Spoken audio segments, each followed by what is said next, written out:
Good afternoon, everybody. Thanks for inviting me.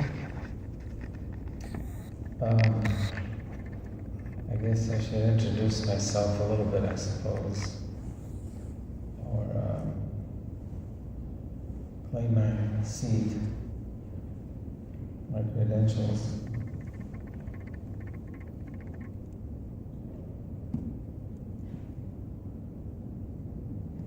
Well, I'm not sure if I was starting off again, I would do the same thing I did and just fake all my credentials.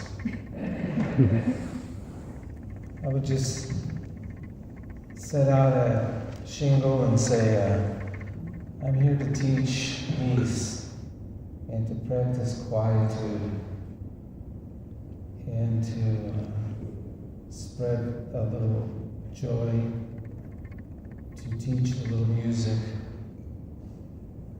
to read some sacred texts, to teach children how to respect the wisdom of the ancestors, how to speak the truth with pizzazz, and that would be my credentials. So where were you trained, people would ask. I was trained in the crucible of honest living. I was trained by good teachers who learned the same way and were devoted to the teaching that they received from those who preceded them. That they took it seriously enough to say, I will give to others what you gave to me. And I will be respectful of all beings. And I will not teach dogma. I will teach postures and attitudes and strategies. And when I'm done, I'll be done, and I will have done something good. Those are my credentials. Nowadays, I've kind of entered a different place in my life where I don't really give lectures anymore. People say, will you give a lecture on such and such? I say, no. I say, I'll tell you what I'll do. I'll sing and I'll make poetry. But I don't give lectures. But I got a lot of music inside me. And a lot of poems. And the economy of language has become more important to me. That what we say has truth in it. The economy of language. Because you can say too much. You can say too much. I learned this from music, and I now aspire to be the kind of teacher that my music teacher is, combined with one of my rabbinical school teachers. The rabbinical school teacher, I learned from him by watching him tie his shoes. It's an old rabbinical story. What did you learn from the master? Oh, I watched him tie his shoes. So notice in this tale, the student doesn't answer what he learned, he answered how he learned. How did you learn? I learned from a good person and watching how a person walks in the world. I watched him tie his shoes. And I aspired to teach in that way, blended with my guitar teacher, Duke, who the one who comes after me in my lessons shreds, you know this, John? Shreds with Guns and Roses.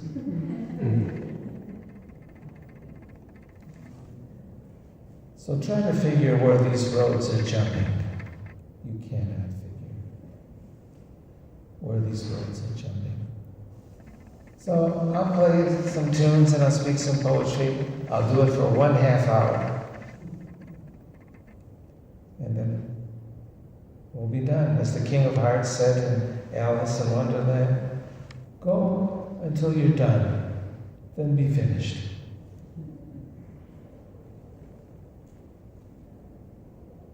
I saw that in the presentation that we were looking at a global solution in an individual response, a social response, and a global response. About these things, there can be little discrimination between what I teach, what you teach, what I've learned, what you've learned. The individual response are basically the same.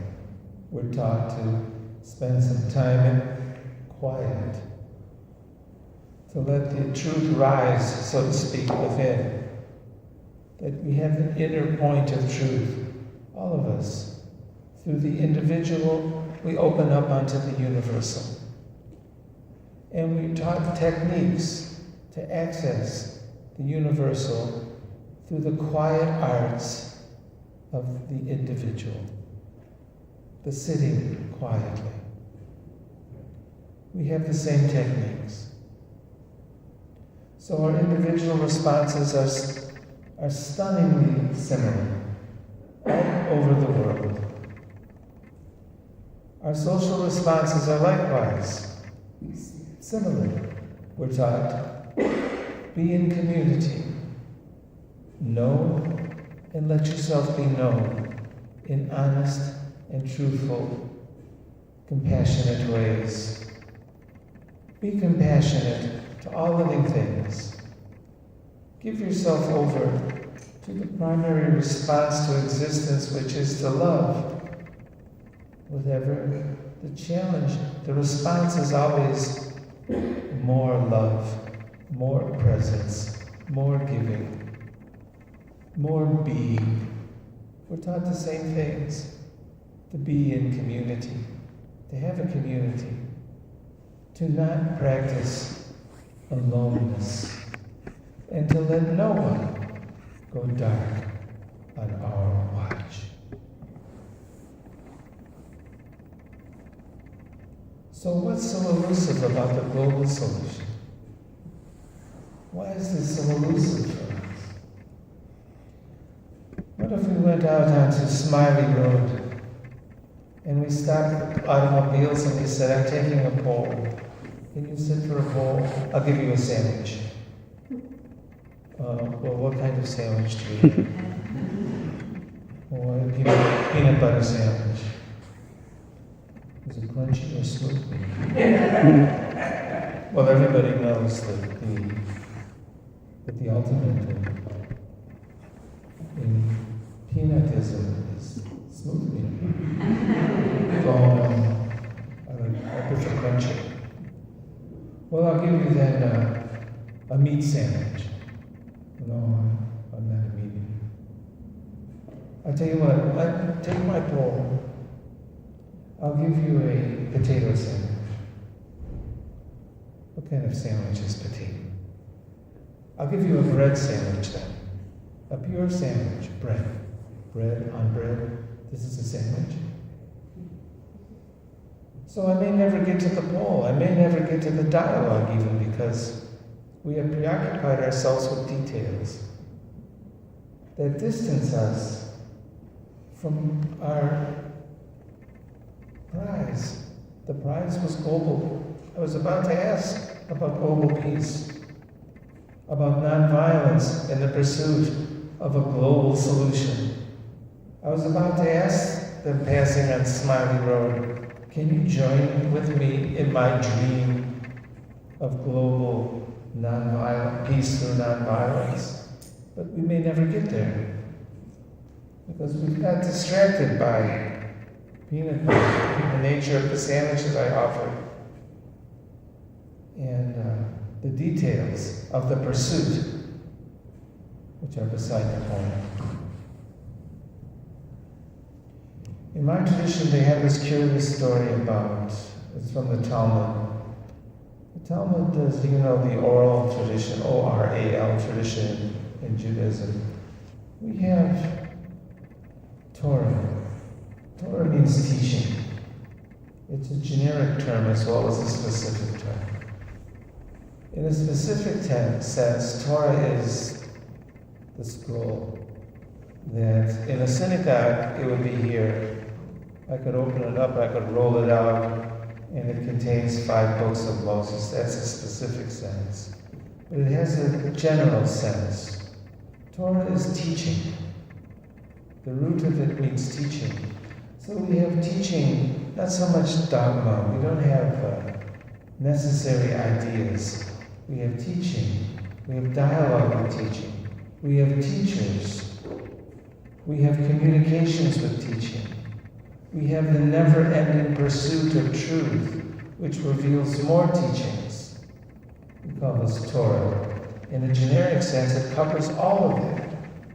Like, I would say to you, on the street, I'm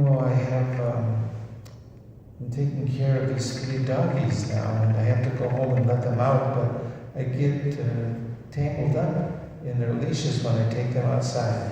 Do you have any Torah on this? Teach me how to take these doggies outside with more effectiveness. And my friend would say, oh yeah, I can tell you. Wait till you get outside, carry them outside, then put the leashes on them. Oh, this is good Torah, thank you very much. And this is indeed Torah because it's wisdom, it's teaching, in the sense that all teaching is significant and holy and necessary, and never ending. To every question that we put to existence, the response is more Torah. So we're taught that more Torah is more sacredness, more holiness, more divinity in the world. It never ends, in other words. And it's not a finite amount of wisdom, this Torah. It's not something that was given and it's finite and it's done. It's not that. It's something that is never ending because every time we pose a question to existence, a legitimate question, that we're seeking a response, not necessarily an answer, but a response. We're seeking a response. This is Torah. It never ends. And we're taught that in my tradition, we were given this Torah in the beginning. So in a sense, whenever we are posing questions to existence, ultimate questions to existence, we are tapping the mind of God, so to speak. And this is divine. The activity is divine. The posing of questions is divine. Not just holy, not just sacred, but divine. It's godliness itself. So we greatly respect the willingness of human beings to put the most difficult questions to existence and to generate the best, most honest, authentic responses. We greatly respect this process, and we never exhaust it. And the limitations are only the limitations of our own imagination. So this makes all learning exceedingly significant. All learning is ultimate for us. Does that make sense? So there's this curious story in the Talmud, the oral tradition of Judaism. Because once the physical Torah was closed, the Torah as a scroll, that objective Torah, the Torah you would carry around, the capital T Torah. Once that Torah was closed, we kept talking, we kept communicating, we kept posing these questions.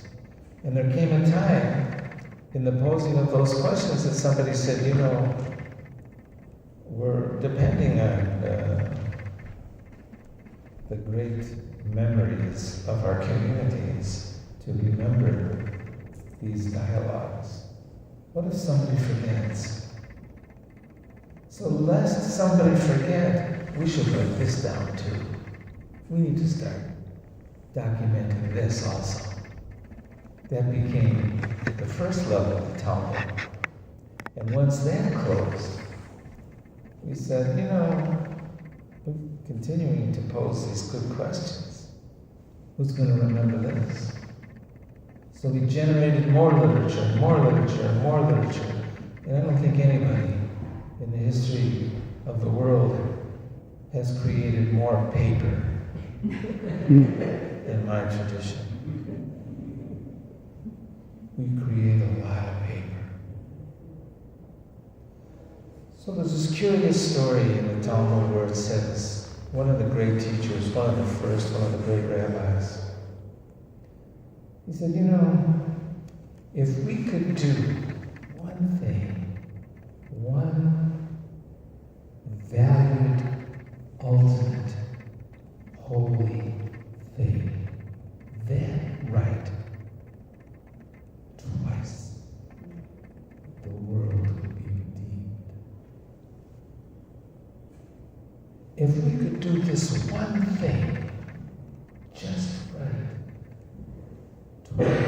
twice, the world would be redeemed, would be saved.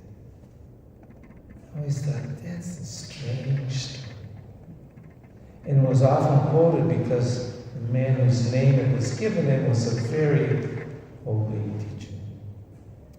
If we could only do this one thing right twice.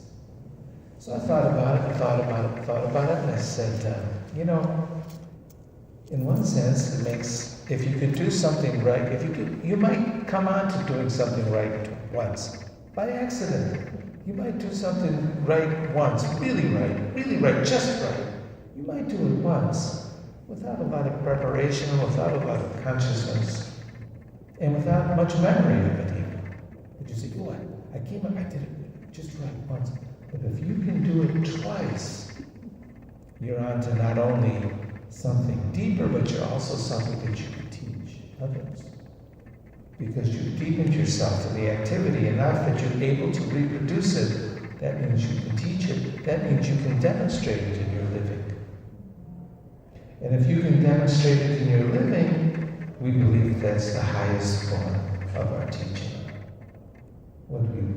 How we walk in the world we call. So, I've thought about this, and I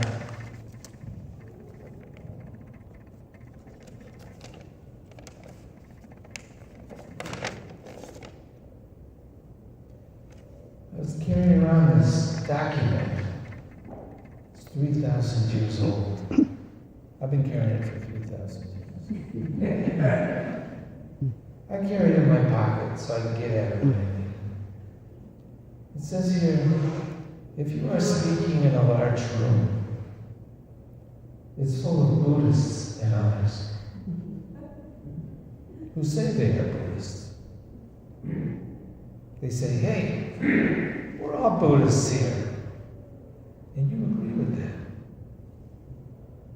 And every person in that room has the same global dream for peace.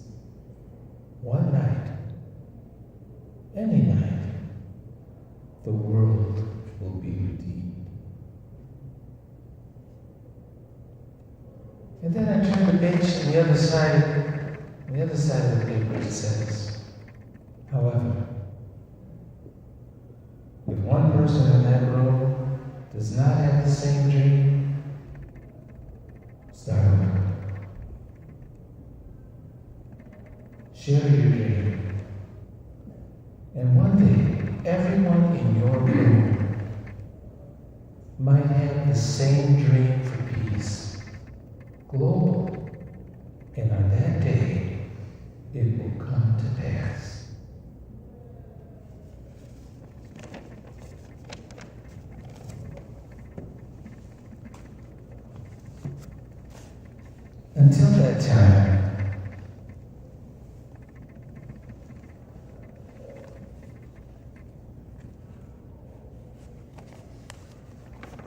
The voices of Deuteronomy speaks to me.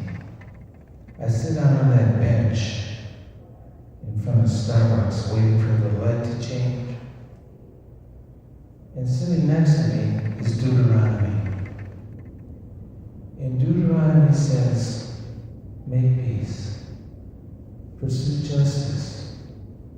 Don't let this global dream for peace go. Make peace.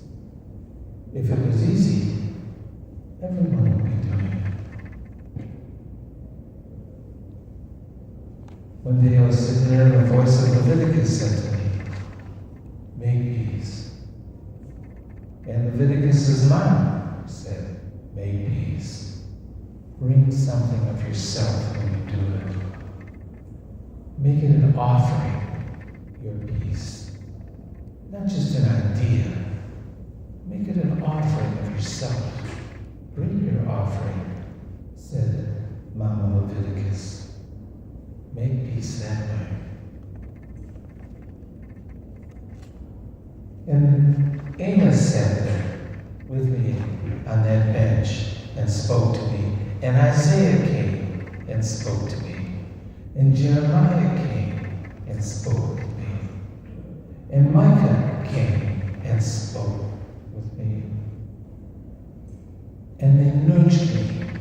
And they kept speaking to me because they said, we will not be quiet until justice rolls down like a mighty stream.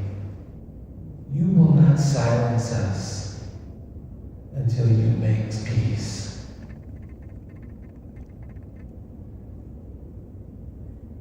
So I sit there waiting for the bus to change, the bus to arrive, the light to change. And I tell the freedom stories that the prophets, we call them the Hebrew prophets, have spoken and continue to speak to me because they're frustrated. They're frustrated by their messages of peace and justice and global nonviolence. There were two great teachers in the modern period that communicated the words of Micah and Amos, Isaiah, Jeremiah, the prophets. You might know these names, and they formed a coalition with each other. One was a rabbi named Abraham Joshua Heschel. The prophets nudged him too and said, we're not going to rest until you run down this peace and you do it with your legs, with your feet. Pray with your feet. And Abraham Joshua Heschel made a deal with Martin Luther King Jr.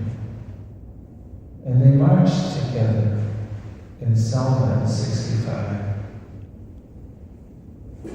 And they continued as long as they lived to work together for this global dream of peace. And you know, they shared the same voices that spoke to them. It was the prophets. They always talk in the voices of the prophets. And in the Exodus story, the liberation of people that's told in Exodus. And they would not rest until this global dream for peace became real. My half hour is up, so I'm going to play a little tune and sing it, and then I'll be done. Because it's a shame to bring an instrument and not play it.